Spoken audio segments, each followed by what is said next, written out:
Mesdames, Messieurs, bonsoir et surtout bonne année. C'est un honneur et un plaisir pour moi de faire encore cette vidéo pour continuer comme ça à éclairer la lanterne des nombreux internautes à travers le monde, surtout aux personnes en quête de maternité, que ce soit les femmes ou les hommes. Alors, spécialement en cette année, je vais parler d'un problème épineux. En 2018, c'était les trompes bouchées. Cette année, je vais de plus en plus parler du trouble de l'ovulation. Parce que d'après les recherches que j'ai eu à faire, d'après les statistiques, la plupart des problèmes de stérilité chez les femmes à partir de 30 ans sont dus à un trouble de l'ovulation.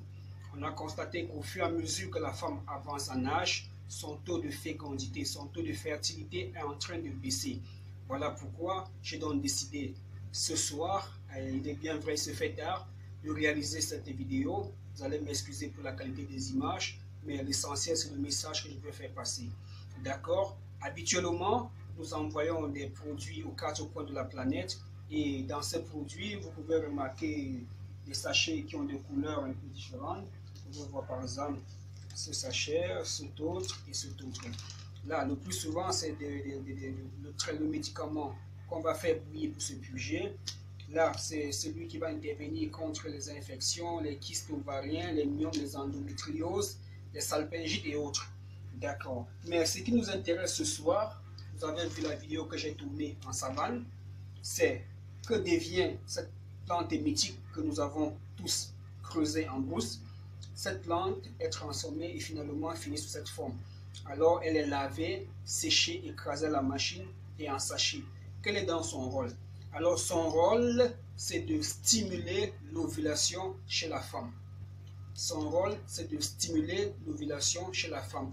Et qui parle de stimuler l'ovulation parle d'équilibrer les hormones.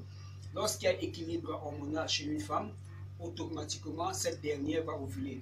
Voilà pourquoi nous avons pensé que désormais, ces femmes qui cherchent à déboucher les trompes, qui cherchent à enlever un fibrome, qui cherchent à soigner un kyste, doivent se rassurer qu'elles sont des femmes. Et pour être une femme, ce n'est pas avoir des parties génitales ou de la poitrine, non, c'est ovuler à sa période de fécondité. Est-ce que j'ovule? J'ai un fibrome, oui, c'est bon. J'ai des trompes bouchées, oui, c'est bien. Mais est-ce que j'ovule? Pourquoi je le dis? Pourquoi je dis cela? Excusez-moi. Parce que certaines femmes, à peine elles commencent un traitement, se retrouvent en grossesse. Donc, si vous avez des blocages au niveau des trompes, des kystes, des fibromes, rassurez-vous que vous ovulez. Donc, ces femmes d'un certain âge qui souffrent déjà des phénomènes de la préménopause peuvent utiliser ce produit. Ça se prend en décoction, c'est-à-dire on fait bouillir et on le prend matin, midi et soir. Et quand bien même ces femmes vont tomber enceintes, elles vont continuer à prendre ce produit. Donc, il était très important pour moi de faire cette vidéo, non pas pour parler du problème d'ovulation chez les femmes, mais pour montrer aux yeux du monde entier comment est-ce que nous transformons nos produits. Beaucoup me posent souvent la question de savoir s'il s'agit des produits naturels, s'il s'agit des produits liquides, et la réponse est là devant vous. Donc, merci de me suivre sur YouTube. Merci pour tous ceux qui laissent des petits commentaires. Et je profite pour souhaiter bonne année. Bonne année à toutes ces femmes qui l'année dernière m'ont fait confiance, ont pris ce traitement et qui aujourd'hui sont en gestation. Beaucoup n'ont pas encore accouché, mais avec la grâce de Dieu, ils vont accoucher et nous attendons les nouvelles. Surtout, n'hésitez pas à commenter ces vidéos, à laisser des petits mots gentils afin que d'autres femmes, afin que d'autres personnes puissent avoir confiance et s'engager. Beaucoup hésitent, beaucoup pensent que lorsqu'on vient sur le net, c'est pour n'importe quoi. Non, c'est un grand travail. Vous avez vu depuis la forêt, comment on transforme pour arriver à ce stade. Merci de nous faire confiance. J'étais le docteur Jouya. Et nous avons un seul contact sur WhatsApp, le 6 51 91 73 30. Vous mettez l'indicatif du Cameroun 00237 6 51 91 73 30. Attention aux arnaqueurs. Il y a des gens qui passent leur temps à commenter mes vidéos en laissant un test. Et lorsque vous lisez ce test, si vous n'êtes pas attentif, vous allez prendre le numéro qui est sur ce test, appeler ces personnes, traiter avec eux et vous allez vous rendre plus tard qu'il s'agit de la supercherie. Merci d'être vigilant. Que Dieu vous bénisse.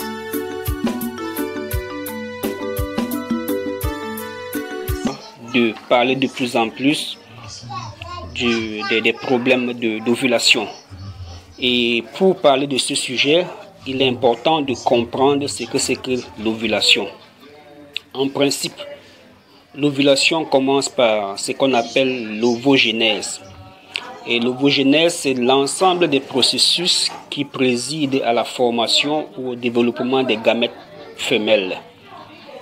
Et ce processus commence quand l'enfant est encore dans le ventre de sa maman, dont les ovules commencent leur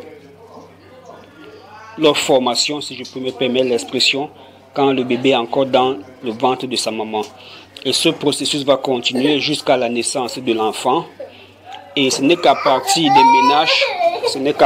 ménages, les ménages ici c'est les premières règles, que ce phénomène va déclencher l'ovulation. Et cette ovulation va apparaître entre le 12e et le 16e jour. Et l'ovule sera souvent libéré. S'il y a fécondation par un spermatozoïde, il y a grossesse. Au cas contraire, il dégénère et environ 14 jours plus tard, la dame va revoir ses menstrues. Ok. Et la grande question que les patients peuvent me poser, c'est qu'est-ce qui est à l'origine de ce trouble d'ovulation ou bien de cette absence d'ovulation. Premièrement, il est important de comprendre que l'infection y est pour beaucoup.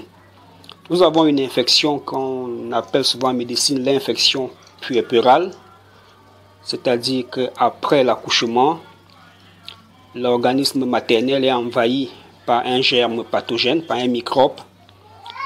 Après ce qu'on appelle les suites de couches, c'est-à-dire la femme a accouché, le placenta est sorti.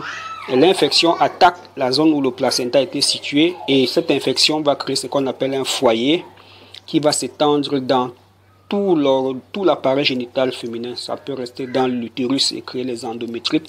Ça peut aller vers les trompes et créer des salpingites. Et s'il y a salpingite, les ovaires peuvent prendre un coup. Et si les ovaires prennent un coup, il y aura trouble de l'ovulation. D'accord. Il y a ce qu'on appelle aussi une insuffisance ovarienne. Là, il y a incapacité de l'ovaire à libérer l'ovule à chaque période d'ovulation. Et cette incapacité peut provenir de ce qu'on appelle le kyste ovarien. Et le kyste ovarien, tenez-vous tranquille, c'est une tumeur non cancérigène. Non, c'est une tumeur qui n'est pas maligne, c'est une tumeur bénigne qui est développée à partir des constituants anatomiques des ovaires. Donc c'est toujours les tissus de l'ovaire qui finissent par produire un kyste. Dont les kystes ne viennent pas d'ailleurs, comme plusieurs personnes ont souvent tendance à me demander. Il peut avoir ce qu'on appelle une ovarite sclérotique. Voilà, ça c'est des termes de la médecine, qui n'est rien d'autre que l'augmentation de la taille de l'ovaire, causée par quoi? Par la surcharge des kystes sur l'ovaire.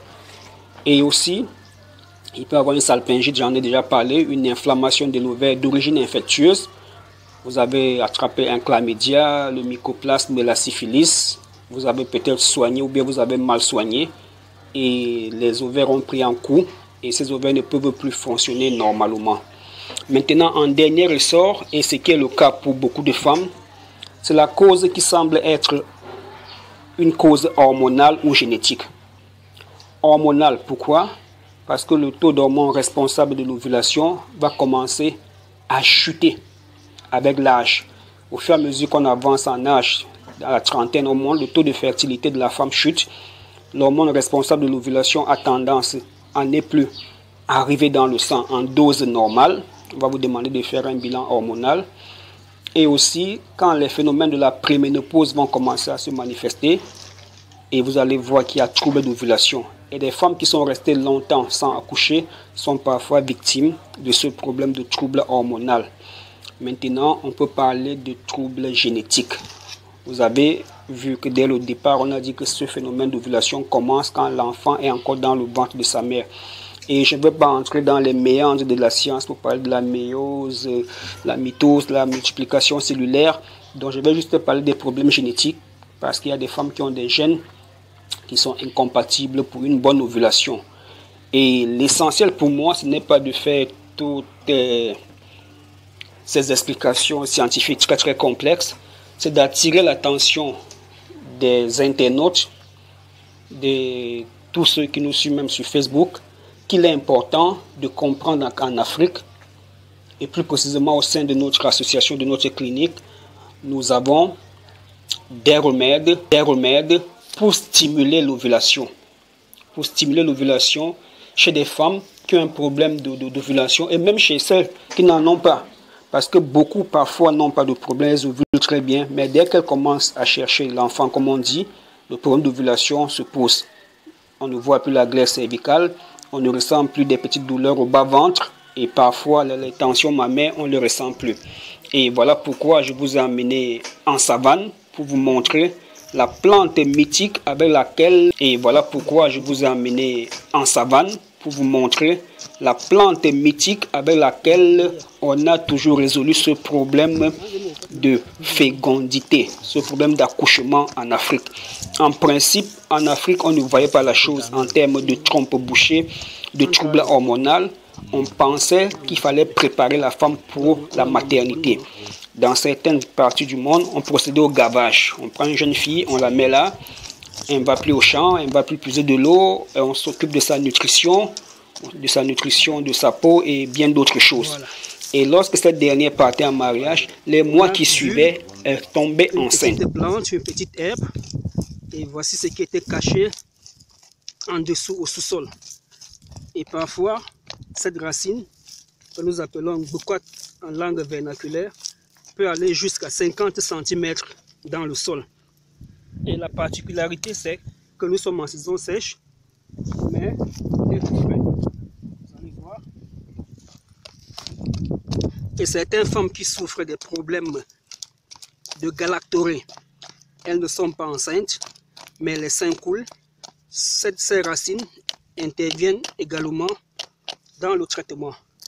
Voilà, nous sommes passés de manière fortuite et nous sommes tombés sur cette fameuse plante qui est dans la famille du ginseng. Comme je disais, il y a le ginseng coréen, le ginseng chinois, le ginseng sibérien et ce qu'on appelle l'hétérocoque. Et la partie utilisée par les êtres humains, ce sont les rhizomes. Les rhizomes, ça veut dire les racines. Alors que quand une vache arrive ici, la vache va brouter et les feuilles. Après les feuilles, elle va creuser pour enlever ceci. Vous voyez, les Chinois ont eu le temps pendant des millénaires de faire la publicité de leur ginseng. Mais nous, en Afrique, nous avons aussi cette plante miraculeuse. Mais beaucoup d'Africains ne veulent pas valoriser, ne veulent pas encourager la recherche dans les plantes médicinales. Donc, vous comprenez, donc la forêt, la savane, comme disait une célèbre naturopathe suédoise, la savane, la forêt, c'est la pharmacie du bon Dieu. On y trouve tout, mais à une seule condition, qu'on puisse connaître le secret ou encore les vertus thérapeutiques.